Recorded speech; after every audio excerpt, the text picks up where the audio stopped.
Horrific defending on top of horrific goaltending. Tell me if you've heard that before. The Stars get destroyed by the New Jersey Devils on home ice by a final score of 6-2.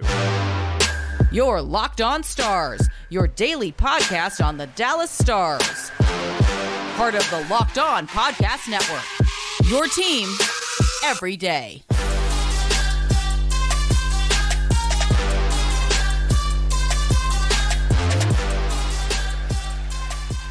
Howdy, Stars fans, and welcome back to another episode of Locked On Stars, part of the Locked On Podcast Network, your team every single day. It's a pleasure to be with you. I'm Joey Erickson, former producer of 105 Through the Fan and play-by-play voice of the Chippewa Steel. Please be sure to subscribe. We are free and available wherever you get your podcast and on YouTube.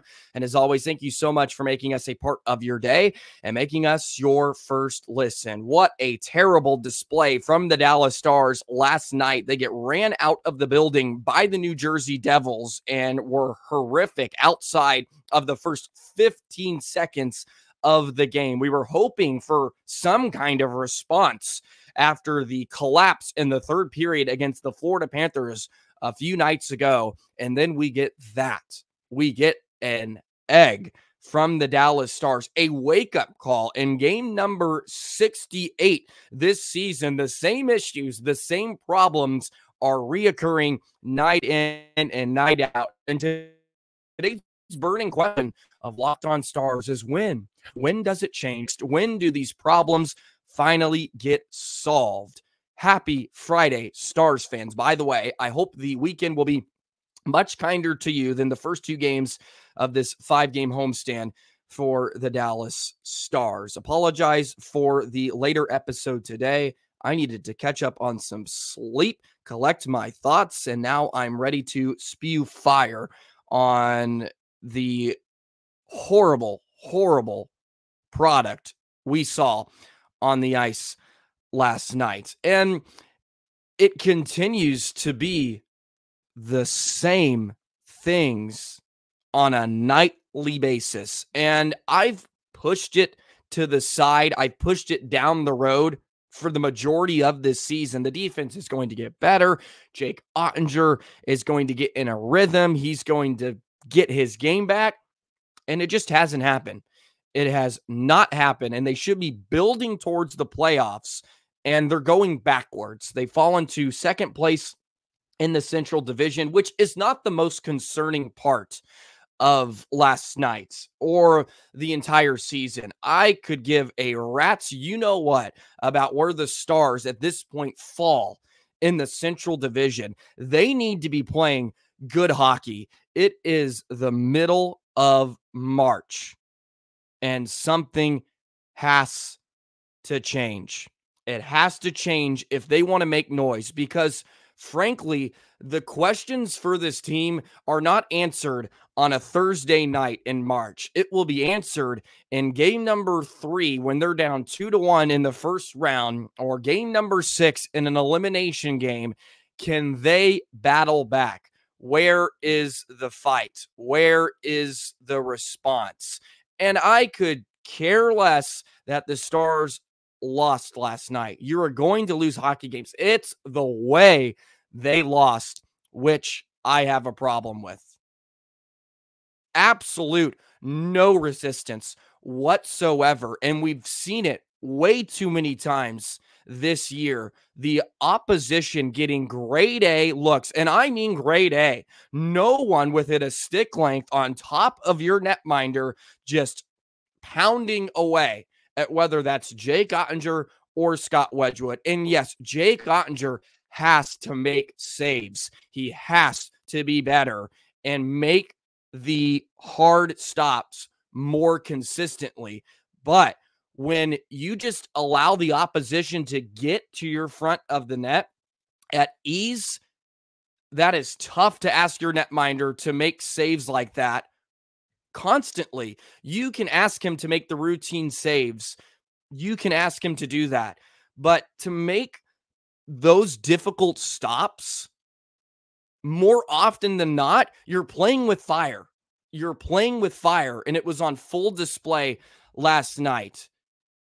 Turnovers, puck play, some curious decisions by multiple guys. on the first goal for New Jersey, a really, really bad pass from Jamie Benn that gets picked off, and then it ends up in the back of your net. The goal that went off of Miro's stick, Jake Oettinger hesitated to go play the puck behind the net, which is why Miro was a bit out of position. And by the time he got back and got a stick on it, it rolls into the back of your net. That was an ugly goal, but you got an ugly goal just a few moments prior from Craig Smith. So those kind of wash out. And then you just allow New Jersey to, frankly, with ease, get through your forecheck, get through neutral ice. And there was really no real resistance. New Jersey moved the puck up to the wing on the sidewall and played it to the middle of the ice all night long. And there was nobody there shutting it down.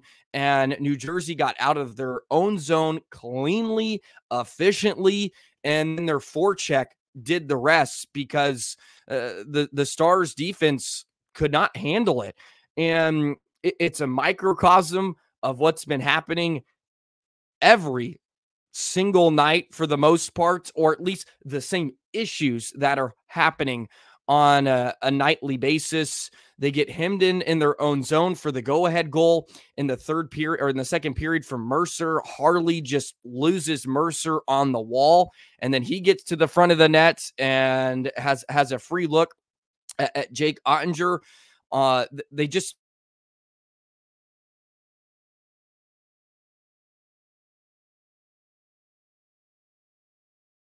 get it out to center and go from there and reset. And credit to New Jersey. They looked like the superior team last night. They were more engaged. They were more crisp, and it paid off. It paid off. And Jake Allen was really, really good for the New Jersey Devils in his debut. Ends up making 35 saves on the night. And yes, the shots on goal were 37-20 in favor of the Stars. That was not indicative of the game whatsoever. Yeah, the Stars played good for the third period because they pretty much had to, because they were playing from behind by 3. And New Jersey's like, we're going to sit back and you can throw whatever you want at Jake Allen. And when they got their looks, Allen was there to save the rescue, or to be the hero. Your best players have to be your best players. Miro Heiskanen was really bad defensively. Thomas Harley wasn't good. The whole defensive core was bad for the most part. Chris Tanev did not have a great night. Lindell was okay. Probably the brightest of the D pairs, or the defensemen, but that's not much to jump up and down about. Why we're still throwing Jani Hakanpaa and Ryan Suter out together is beyond me. Niels Lundqvist deserves a shot. After what we've seen the past 2 games, you can't tell me he's a worse option than Jani Hakanpaa. You can't tell me he's a worse option after what we've seen from the last 2 games. From what we've seen from the last week, date back to the 7-6 win against San Jose, and Suter and Hakanpaa are getting run amok by the San Jose Sharks. And you did not get goaltended in this game. This wasn't Jake Allen playing hero for the New Jersey Devils. You gave up 6 goals to the Devils. That's why you lost, because you couldn't defend in your own net, and you continue to put a ton of pressure on your offense to score. And yes, Roope needs to score on the 100th of breakaways he's gotten lately. And Jason Robertson needs to score a bit more. But you can't ask them to put up 7. Put up 7 against a Devils team that's allowed almost 3.5 per game this season. And now you ask your offense to go out there and put up 7, and then Pete DeBoer has to jumble up the lines and just throw some sort of a concoction together to get a response out of his club. And we saw a ton of different trios, which was fun, I guess, but that's because it was all going haywire and he needed to try to just come up with something. The good news was we got to see Harley with Tanev, so that was different. They put Miro Heiskanen with Esa Lindell on his strong side, which needs to happen moving forward. Put Miro Heiskanen on his strong side. I am tired of watching Miro have to hustle to the boards and try to pick up a puck on his backhand to peel it off the wall and get it to his forehand to be able to make a play. It's really tough. And he is as high class as it gets. He's a top 5 defenseman in the National Hockey League, but it makes it really hard for him to do that on a consistent basis. Have to go from his backhand to his forehand to get it in a shooting position, to get it in a position where he can make a play. It is putting him in a position that does not allow him to succeed. And he only succeeds because he is a world-class talent. Put him on his strong side. Make it easier on him. You brought Tanev in for a reason. You can make it easier on him. He's played his whole career over there. Give him an opportunity to have a chance on his strong side. You'll get more consistent play.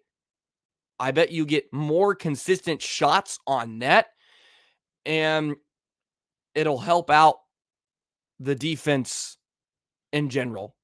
It'll help out the bigger picture. But the offensive side of the puck is really not my big gripe. It's the defensive side of the puck, their own zone, that is just so concerning. And I wish we would not have to be having this discussion on March 15th of this year. But look, that's what it is. Okay, we're going to move this rant or tirade into the next segment because there's plenty of problems that have to be worked through. And we'll continue the rant on the other side in just a moment. Today's episode of Locked On Stars is brought to you by Robinhood. Did you know that even if you have a 401k for retirement, you can still have an IRA? Robinhood has the only IRA that gives you a 3% boost on every dollar you contribute when you subscribe to Robinhood Gold. But get this, now through April 30th, Robinhood is even boosting every single dollar you transfer in from other retirement accounts with a 3% match. That's right, no cap on the 3% match. Robinhood Gold gets you the most for your retirement thanks to IRA with a 3% match. This offer is good through April 30th. Get started at Robinhood.com/boost. Subscription fees apply. And now for some legal info. Claim as of Q1 2024, validated by Radius Global Market Research. Investing involves risk, including loss. Limitations apply to IRAs and 401ks. 3% match requires Robinhood Gold for 1 year from the date of first 3% match. Must keep Robinhood IRA for 5 years. The 3% matching on transfers is subject to specific terms and conditions. Robinhood IRA available to U.S. customers in good standing. Robinhood Financial LLC, member SIPC, is a registered broker-dealer. Hey, Stars fans, on the bright side, the World Series champions, Texas Rangers, will be gearing up for opening day here in a few weeks. And if you're excited about the MLB season, as I am, go ahead and check out Locked On Sports today, an MLB season preview on March 20th, just 5 days away at 6 o'clock p.m. Eastern Standard Time, Central Standard Time. Excuse me. It's exclusively on Locked On Sports today. Be sure to find it on YouTube or the free Amazon Fire TV channels app March 20th at 6 p.m. Central Standard Time for your MLB preview. So I decided to make my way to the American Airlines Center last night in order to take that performance live and in person, which I totally regret. Just kidding. I still had fun, even though the product on the ice was not very good. Before we get back to the defense and how bad that was, my girlfriend asked me when we got on the dart to head back home last night, what were the 3 positives for the game? And I sat there, I sighed, and I said, Wyatt Johnston, Wyatt Johnston, Wyatt Johnston. The only positive of last night's game against the New Jersey Devils. And it's not a coincidence that whoever 53 plays with, they seem to play in the offensive zone. He scores another highlight reel goal 15 seconds in, his 25th of the season, assisted by Jamie Benn and Thomas Harley. It was gorgeous. It was absolutely gorgeous from Wyatt Johnston. And every time his line is on the ice, there's a scoring chance. There's an opportunity. They're playing in the offensive zone. And I've talked about this ad nauseum recently because they are the Dallas Stars' top line. Taking a look at the scoring chances for that trio alone, they were at 6 for Stankoven, Benn, and Johnston. And then later on, as the night went on, they put Johnston with Benn and Pavelski at one point, and they were the only line that seemed to just concoct something that resembled an offensive look. And you could play devil's advocate and take a look at the third period, but look, the Stars had to be the better team. They're down by 3. New Jersey was just going to hang on for dear life, and Dallas could do what they wanted, but they didn't generate a ton of phenomenal looks against Allen. They had to throw a lot of perimeter shots on net, and hopefully they sniffed around a rebound. Which they couldn't put home.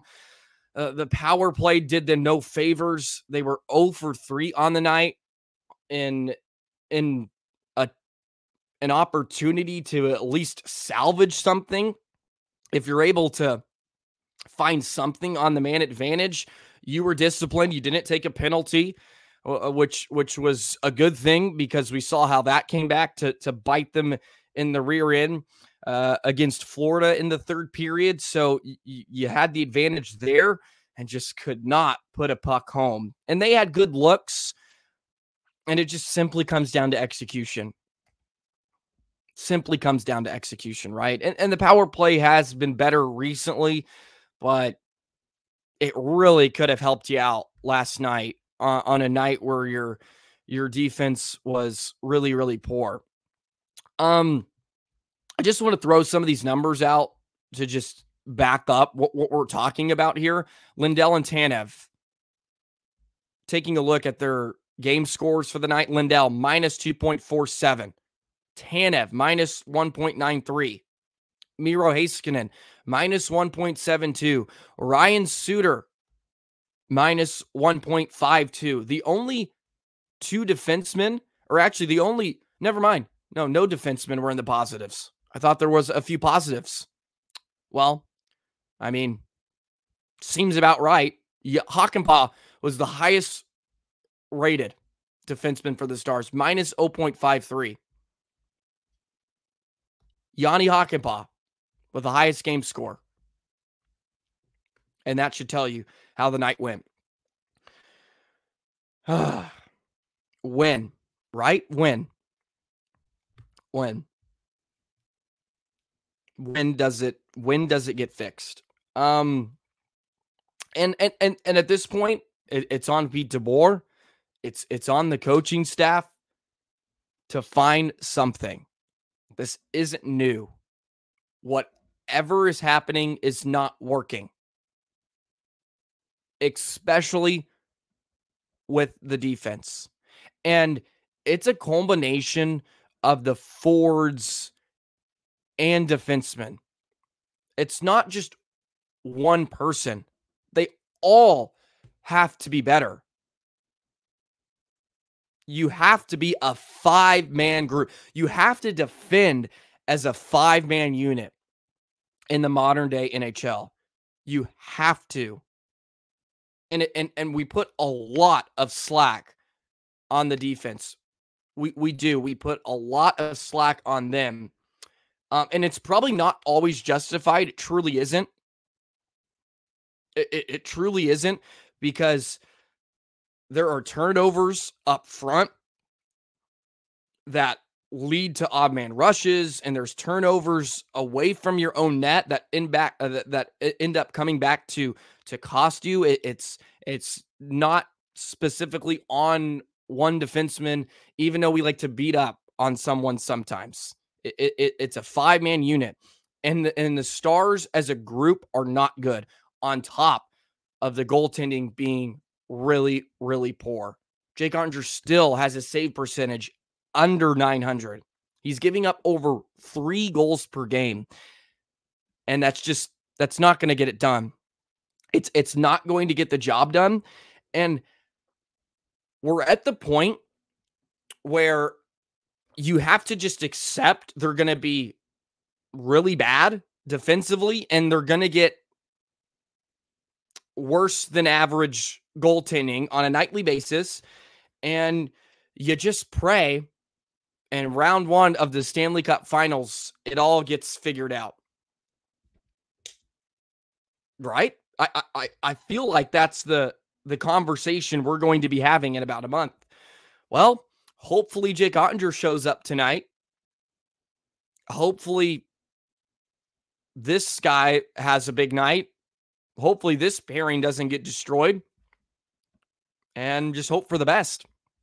I truly think that's the conversation that we're going to have to be having in a month come Stanley Cup playoff time, because it happens on a nightly basis. And it's like, well, hopefully Jake Oettinger plays Jake Oettinger like tonight, and maybe we'll have a chance in this one. Otherwise, we're gonna see Wedgwood have to assume duties. Yeah, just all around badness, all around atrocious. Oh, I was defeated after last night. I feel defeated today. I'm sure as many as you Stars fans out there as well. Okay, enough with this. I feel like 20-minute monologue of me just griping, but that's what felt was necessary today. And I'm calling out everybody. I'm calling out Miro Heiskanen. I'm calling out Thomas Harley, Jason Robertson, Pavelski, Matt Duchene, you name it. They all have to be better. Jake Oettinger. We're calling them all out. We're calling them all out. They've had a great season, okay? They've had a great season. But it's not about having a great season. It really isn't. It's about April. It's about June. It's about June. What can you do for me then? And that's a harsh way to look at it, but those are the expectations they set in the room, and that's the expectations we have as a fan base. So, yeah. All right, we're moving on. We got Mike Modano night. Unfortunately, this is happening when it's supposed to be a celebration tomorrow. The Mike Modano statue will be unveiled. It should be a great night. Hopefully, the hockey will live up to it. We'll look ahead to that and the weekend in just a moment. Today's episode of Locked On Stars is brought to you by Ibotta. Grocery bills are so expensive these days, but now they don't have to be. Start getting cash back on your grocery shopping with the free Ibotta app and get cash back every time you shop. Ibotta is a free app that gives you the most cash back every time you shop on hundreds of items, from groceries to beauty supplies to toys, so you can make sure you're beating inflation no matter what you're purchasing. The average Ibotta user earns $256 per year. That could cover the cost of an entire shopping trip. So you can buy that flight you've been eyeing, that game you've been dying to go to, or the fancy dinner you've been craving. Join the over 50 million users that earn cash back every time you shop from over 2,700 brands and retailers, including Lowe's, Macy's, Sephora, Best Buy, and a ton more. Right now, Ibotta is serving our listeners $5 just for trying Ibotta by using code Locked On NHL when you register. Just go to the App Store or Google Play Store and download the free Ibotta app to start earning cash back, and use code Locked On NHL. That's IBOTTA in the Google Play or App Store, and use code Locked On NHL. Hey, Stars fans, be sure to check out Locked On Sports today. It is available on YouTube, the first ever national sports 24/7 streaming channel. Good stuff. It's also available on Amazon Fire TV. The Dallas Stars will move on game 3 of this 5-game road trip tomorrow night. It should be a fun day. Nonetheless, the festivities should be great. Number 9 gets immortalized for forever. The statue is covered up outside on PNC Plaza as we speak, and it will be uncovered tomorrow, and very, very excited to see what they had come up with. If you were on the Twitter, the X thing, and you saw some sneak peeks of it, it looks like it is not the Stanley Cup raise. They did not go with that. I think it's going to have something to do with him flapping his jersey flapping in the breeze as he would scamper up the ice. Man, he was so good, so strong, so physical. And of course, he could score with the best of them.